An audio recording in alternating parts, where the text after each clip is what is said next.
Yo, what is up, my beautiful people? I have an interesting video today. It's more in the lines of a more vulnerable subject, and obviously we talk about it. Obviously we engage in it because it's humanity. And today we're going to talk about sex. But in the realm of actually talking to yourself and engaging your own ideology about sex, like how you view sex and how you view sensuality, how you view pleasure. Society and humanity has trained us to think about sex and sensuality in a one-dimensional way, and we paint it out to be this dirty thing, this thing that has to be sneaky, even to the point where if you're around people that are the opposite sex, you might get the feeling and the vibration that they're trying to protect themselves from you in the realm of sex, because they might think that you're a creep. They might think that you might think that they're attractive. They might be in the mode of their attractiveness in the realm of sensuality and sexuality. So like it's constantly circulating in our brains. It's something we want. It's something we're passionate about. It's something we disguise. It's something we hide. It's something we don't fully engage in until that moment comes. It's sex and sensuality is something that we don't necessarily explore in a deeper way. You gotta think about it, man. Sex is everything in this life, everything in this world, everything on this earth, everything on this planet has been built and created from sex. All of humans, all of insects, all of the mammals and animals, the sea mammals, the sea creatures, the plants, everything is built through reproduction, is built through sensuality and sex. So it's a very big deal in our world. It's a very big thing in our human experience. It's just that in certain pockets we don't really explore, especially in healing ourselves sexually, loving our sensuality, knowing that some things that we engage in, like pornography, for instance, and masturbation, for instance, we say that it's normal, and yes, masturbation is normal, and yes, sex is normal. The feelings and the urges of pleasure is normal, absolutely. But when it comes to pornography and nudity specifically, overindulgence in pornography and overindulgence in nudity, we become desensitized to the actual connected sacredness of sex. And it turns dirty, it turns provocative when we're constantly engaging in it, and it kills our motivation, it kills our drives, it kills our certain chemicals and certain hormones that naturally stir up inside of us. Overindulging in it kills those things, you know? So watching porn all the time, watching porn anytime, is not necessarily normal. I heard this one speaker and teacher say that when we progress, maybe 100 years, a century into the future, or how many ever years into the future, we're gonna look back at pornography and we're gonna be so evolved past it that we're gonna look back at it and be like, bro, we did that? Like humans was doing that? Humans was viewing that? Like why? Right? Anyways, so today what we are here to do is we're going to heal ourselves sexually. Okay, we're not gonna do anything sexual, okay? So before any one of y'all think that we're about to, not today, that type of party, we are going to look in our hearts, look at our souls. We're going to look at our thought patterns, okay? We're going to look at our past experiences. We're going to look at our present experiences, and we're going to channel those energies into a more sacred understanding of what sex and sensuality is. And the practical example that I want to bring forth to you today is writing a letter to yourself. I want you to write a letter to yourself. Actually, it's 2 letters, okay? The first piece I am going to share with you, okay? Because I actually engaged in the project, the practical example, the practical exercise myself. So I'm going to share this portion with you in just a moment. I'm going to read it for you, okay? And then the second piece is a burn after reading practical exercise. So the first piece, you just write a letter to yourself as far as how you view sex and how you view sensuality and how you view pleasure and how it was brought to you. Okay, you're going to write a letter to yourself and show where you want to go, where you intentionally want to go in regards to your sexual experience here in the human body vehicle, okay? And then your second practical example, you're going to specifically write out your sexual experiences. It don't matter if you enjoy those experiences. It doesn't matter if they were low, if you found them disgusting, if you found that you were in a sensual or sexual error of life. It doesn't matter. Any sexual experiences you have had, good or bad, I want you to write them down. You can write it down in a list format.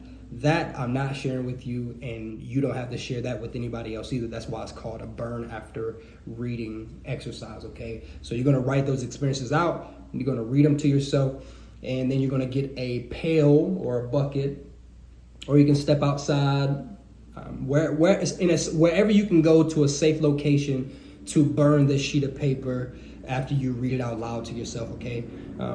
That way you can send those vapors and that energy of your past sexual experiences, you'll send it back into the universe. You're going to sacrifice your past experiences. You're going to remove it from yourself, remove it from your aura field so that you can be refilled with a proper sacred stance and understanding of sexuality and sex and sensuality and pleasure, okay? So let me jump right in, okay? So, dear sex, sensuality, and pleasure.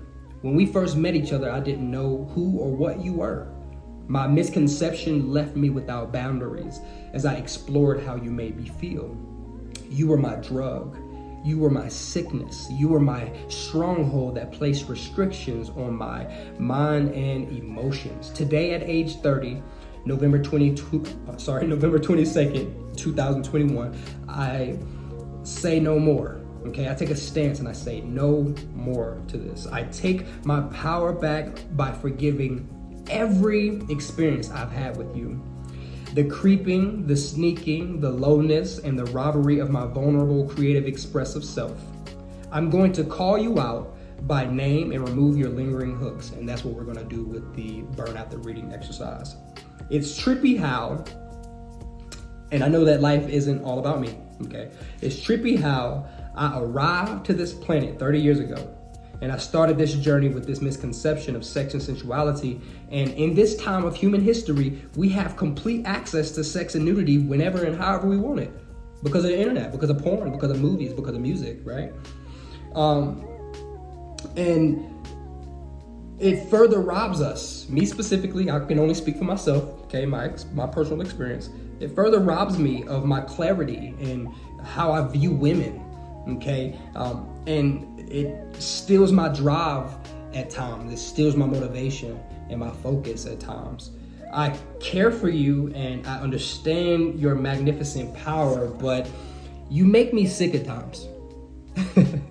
You gross me out and you deteriorate certain boundaries I like to place back into my mind.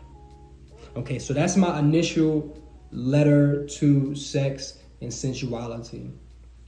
Like I stated before, my next phase is to write out specific details of my sexual experiences, and then I'm going to burn it afterwards, okay? So I encourage you to do this as well. The whole point of this is to grow, is to progress. We should not view sex the way we viewed it when we were 8. We should not, at age 30, we should not be viewing sex and pleasure and sensuality in the same ways we viewed it when we were teenagers.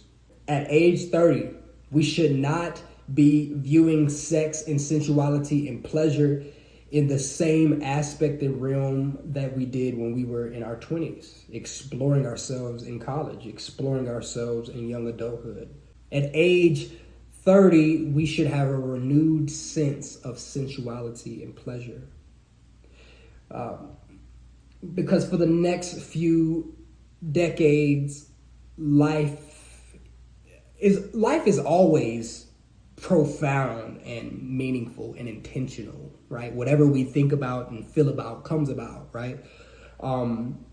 That's always the case. But it's almost as if the universe and God gives us a pass for our youth. For our young adolescents, we get a pass for it. So once we cross over the threshold of 30, things get a little more stringent. I think I could say, right? Things get a little more intentional. You have to be even more intentional about your movements, about your thoughts, about what you allow to pass through your aura field, okay?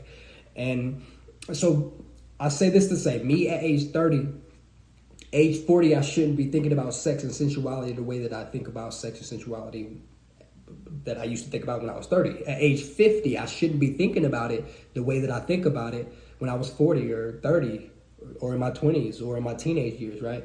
And I'm not saying that you need to have this strict control and like don't ever enjoy yourself. This is not what I'm saying at all.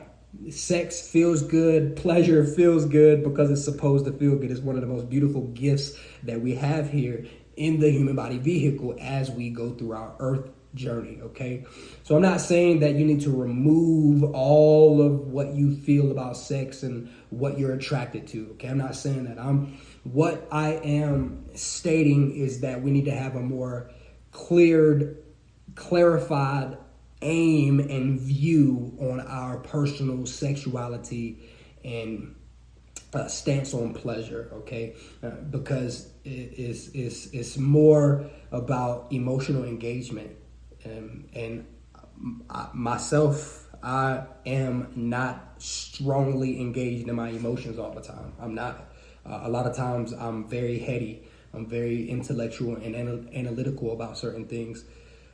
Which when you're like that, you can hold on to things from the past, which comes into your present moment, which affects your future, right? So this is why this exercise is important to me, and I wanted to share it with you all, and hopefully whoever listens to this, you're able to engage this practical exercise and be able to channel yourself and transform yourself in the area of sensuality so that you can have a better quality of life with yourself, with your romantic and spiritual partners, as we journey through this world. You feel me? That's all I have today. I didn't want to be long. I just wanted to share these two exercises with you. I wanted to share this letter with you to show you different routes we can take in better understanding who and what we are in this life. All right, man. So just stay tuned. I honestly don't even know how to end this video because I do want to place it on YouTube. So if you see this on YouTube, man, do not forget to like, subscribe, follow, hit the doggone notification bell so that any new material and content that comes up, it'll come right to your phones and your iPads, whatever technological advancement that you're using, okay? Man, for real, I love you. And we operate in a harmonious, loving environment. We operate from abundance and connectivity to one another, man. So love you. Peace.